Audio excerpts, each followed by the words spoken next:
Hi guys, आज की video हम लोग देखेंगे सॉलिड क्या होता है, लिक्विड किसे कहते हैं, गैस क्या होता है, इनकी क्या प्रॉपर्टीज है, क्या इन सब में डिफरेंसेज है और क्या इनके एग्जांपल से हो सकते हैं। स्टार्ट करते हैं टॉपिक। पहले हम लोग सॉलिड देखेंगे, फिर लिक्विड और लास्ट में गैसेज को देखेंगे। ये सॉलिड का डायग्राम है। इसमें हम देख सकते हैं कि छोटे छोटे पार्टिकल से मिलकर बना हुआ है। ये छोटे छोटे पार्टिकल्स बहुत ही ज़्यादा क्लोजली पैक्ड होते हैं। बहुत ही ज़्यादा क्लोजली पैक्ड होने की वजह से इसके बीच का जो डिस्टेंस है बहुत ही कम हो जाता है।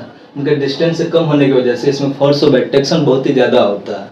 फोर्स ऑफ एट्रैक्शन बहुत ही ज़्यादा होने की वजह से ये रिजिडिटी प्रेजेंट करता है, मतलब ये सख्त हो जाता है। जब ये सख्त हो जाता है तो इसे हम कंप्रेस नहीं कर सकते, मतलब दबा नहीं सकते हैं। एग्जाम्पल ये मार्कर, ये सॉलिड है, इसे हम कंप्रेस नहीं कर सकते हैं। अगर ज़्यादा ताकत लाएंगे इसमें तो ये ब्रेक हो जाएगा, बट ये कंप्रेस नहीं होगा। और ये रिजिडिटी ही एक वजह है जिसका हम कह सकते हैं कि सॉलिड के पास डिफिनिट शेप और डिफिनिट वॉल्यूम होता है। जैसे मार्कर ये सॉलिड है, ये हाथ में है तो भी इसका शेप और वॉल्यूम यही होगा। इसे अगर हम टेबल पे रख दें तो भी इसका शेप और वॉल्यूम यही होगा। इसको अगर हम बैग में रख दें तो भी शेप और वॉल्यूम यही होगा। तो सॉलिड रिजिडिटी प्रेजेंट करने की वजह से ही इसका शेप और वॉल्यूम हमेशा फिक्स होता है। जहाँ तक बात रही कि सॉलिड हमेशा कंप्रेस नहीं किया जा सकता, बट कुछ एक्सेप्शन केस है इसमें से हम कंप्रेस कर सकते हैं। जैसे स्पॉन्ज, इसको कुछ जगह पर रसगुल्ला भी बोलते हो, इसको आसानी से हम कंप्रेस कर देते हैं। क्यों? क्योंकि स्पॉन्ज के बीच में टाइनी होल्स होते हैं जिसमें एयर ट्रैप्ड होते हैं, मतलब हवा उसमें फंसा हुआ होता है। जब हम स्पंज को प्रेस करते हैं हवा उससे बाहर होता है, जिससे हम ये कहते हैं कि स्पंज कंप्रेस हो सकता है। अब आगे हम लोग देखते हैं कि लिक्विड क्या होता है। अगर इसे आप उतारना चाहो तो उतार सकते हो। अब हम लोग आगे देखेंगे लिक्विड क्या होता है और ये कैसे सॉलिड से डिफरेंट होता है। तो देखते हैं आगे। ये सॉलिड का डायग्राम है और ये लिक्विड का डायग्राम है। सॉलिड के डायग्राम में हमने देख लिया है कि इसके पार्टिकल्स बहुत ही ज़्यादा क्लोजली पैक्ड होते हैं, बट लिक्विड में इसके पार्टिकल्स बहुत ही ज़्यादा क्लोजली पैक्ड नहीं होते हैं, जिसकी वजह से इसके पार्टिकल्स के बीच में डिस्टेंस बहुत ही ज़्यादा हो जाता है।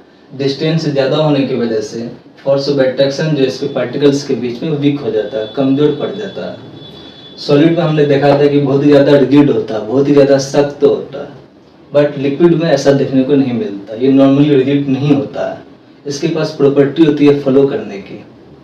सॉलिड में हमने देखा था कि ये आसानी से कंप्रेस नहीं कर सकते, लगभग लिक्विड में भी ऐसा ही है, इसे आसानी से कंप्रेस नहीं कर सकते। बट हमने सॉलिड में क्या देखा था कि सॉलिड के पास डिफिनिट शेप होता है, डिफिनिट वॉल्यूम होता है, बट लिक्विड के पास डिफिनिट वॉल्यूम तो होता है बट डिफिनिट शेप नहीं होता है। जैसे आपने 1 लीटर पानी लिया, चाहे वो 1 लीटर का बोतल हो या फिर 1 लीटर पानी को आपने बाल्टी में रख दिया, वॉल्यूम उसका उतना ही रहेगा 1 लीटर।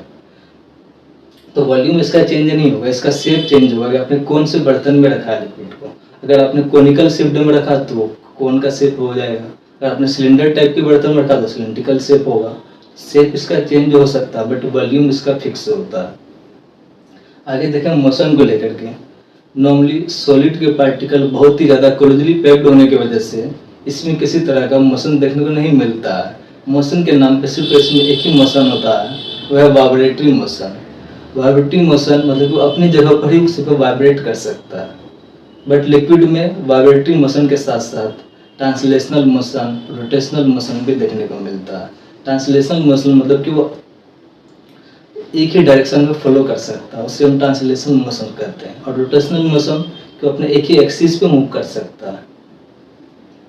अब आगे हम लोग देखते हैं कि गैस क्या होता है। इसे आप लिखना चाहो तो लिख सकते हो। देखेंगे गैस क्या होता है। ये गैस का डायग्राम है, ये लिक्विड का डायग्राम है और ये सॉलिड का डायग्राम है। सॉलिड को हमने देखा है कि इसके पार्टिकल्स के बीच में डिस्टेंस ज़्यादा नहीं होता है, लिक्विड में इसके कंपेरिजन में ज़्यादा डिस्टेंस होता है, और गैस के पार्टिकल्स के बीच में बहुत ही ज़्यादा डिस्टेंस होता है। बहुत ही ज़्यादा डिस्टेंस होने की वजह से इसके बीच में जो फोर्स ऑफ एट्रैक्शन है बहुत ही ज़्यादा वीकेस्ट हो जाता है, बहुत ही ज़्यादा कमज़ोर हो जाता है। शेप और वॉल्यूम पर अगर हम बात करें तो सॉलिड में देखिए कि इसके पास डिफिनिट शेप और डिफिनिट वॉल्यूम है। लिक्विड में हमने देखा है कि इसके पास डिफिनिट वॉल्यूम था बट डिफिनिट शेप नहीं है। और गैस में बात करते हैं, इसके पास न तो डिफिनिट शेप है और न ही डिफिनिट वॉल्यूम है।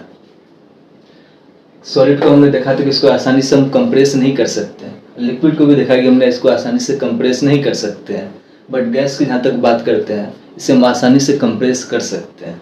जैसे एलपीजी, लिक्विफाइड पेट्रोलियम गैस, इससे हम लोग आमतौर पे क्या करते हैं, घर पे खाना बनाने के लिए यूज करते हैं।